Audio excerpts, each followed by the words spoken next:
La RSE est un élément majeur pour l'ensemble des enseignes de la grande distribution. Nous sommes au cœur de la société, nous le montrons chaque jour, à la fois à travers notre poids économique, à la fois à travers notre poids social. Nous représentons, tout compris le commerce, 3,5 millions d'emplois. Nous avons des établissements sur l'ensemble du territoire. Nous sommes au cœur de la politique de la ville. Nous avons des actions en matière sociétale importantes à travers le gaspillage alimentaire. Nous avons des actions sur la qualité pour faire en sorte que la qualité des produits soit la meilleure possible. Tout ceci n'est souvent pas connu.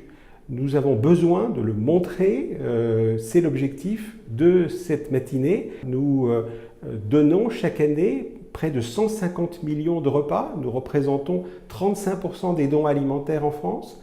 Ce que nous faisons également en matière de relations avec les PME, les 3/4 des marques des distributeurs, donc des produits que nous faisons fabriquer sous nos marques, sont fabriqués par des PME et notamment des PME françaises.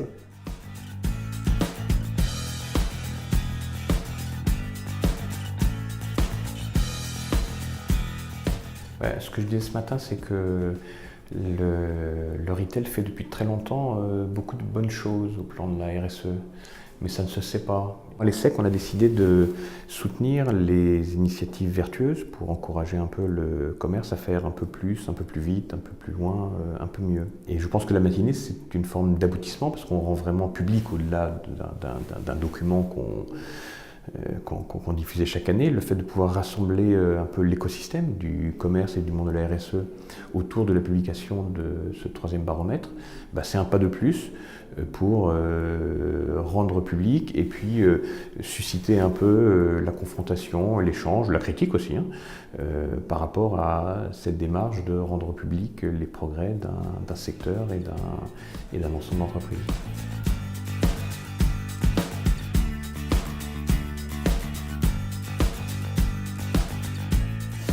La RSE nous aide en ce sens que c'est un dialogue qui est noué avec nos parties prenantes.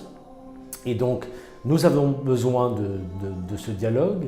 Et comme je le disais ce matin, nous avons, nous, la conviction qu'il faut donner, que notre rôle social est de permettre à chaque consommateur d'avoir la main sur sa consommation, son alimentation, son bien-être et sa santé. Et que c'est la raison pour laquelle nous développons un programme, le programme La Vie en Bleu, en direction des consommateurs, des clients, de la planète et de la société. Un programme qui a pour vocation de permettre encore une fois à chacun d'avoir la main sur son alimentation, son bien-être et sa santé.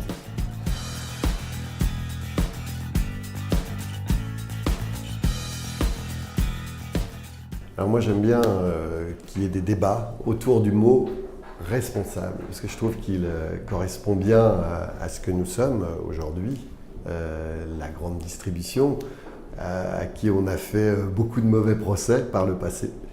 Et je trouve que là, elle prend ses responsabilités. Donc responsable, ça veut dire prix responsable, c'est sur l'ensemble de la filière, quel est le partage sur la chaîne de valeur, la rémunération aux agriculteurs. À partir de ça, c'est produits responsables, parce que c'est aussi des produits sains, respectueux de l'environnement, de la santé, et c'est responsable vis-à-vis de nos consommateurs.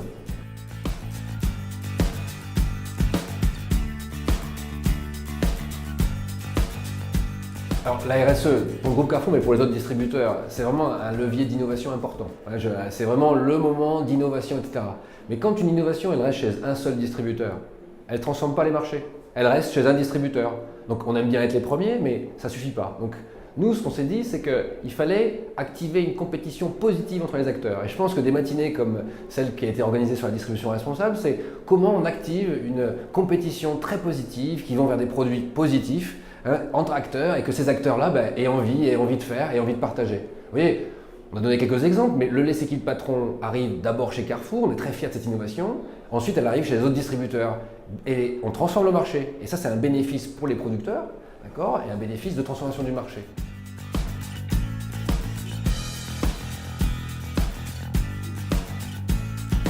Depuis 2 ans, nous avons mis mis en œuvre le programme du management bienveillant.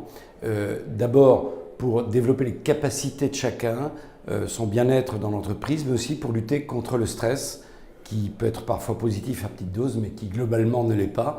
Et nous sommes dans un métier où la concurrence est très tendue et très dure. Et le management bienveillant, c'est une chose qui est en train d'irriguer l'ensemble du groupe. Et je pense que c'est important. Tout le monde s'est engagé dans cette démarche.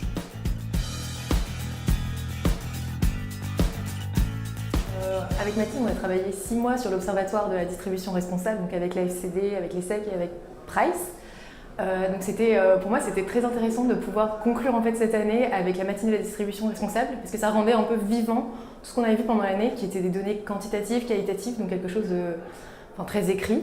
En tant que jeune et du coup appartenant à la génération Z, ça a fait partie un peu de mes idéaux, la responsabilité sociale de l'entreprise.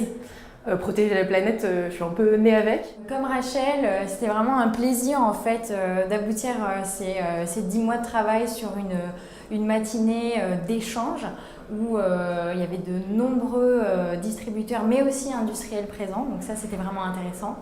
Ce que j'ai aimé en fait tout au long de ce projet, c'est le fait que les distributeurs s'inscrivent dans une démarche de collaboration. Là où d'habitude c'est vraiment un secteur qui est ultra compétitif. Et ensuite c'était d'autant plus intéressant de notre point de vue d'étudiante parce qu'on a pu voir en fait tous les leviers sur la chaîne de valeur de la distribution sur lesquels les enseignes pouvaient agir pour une consommation plus responsable.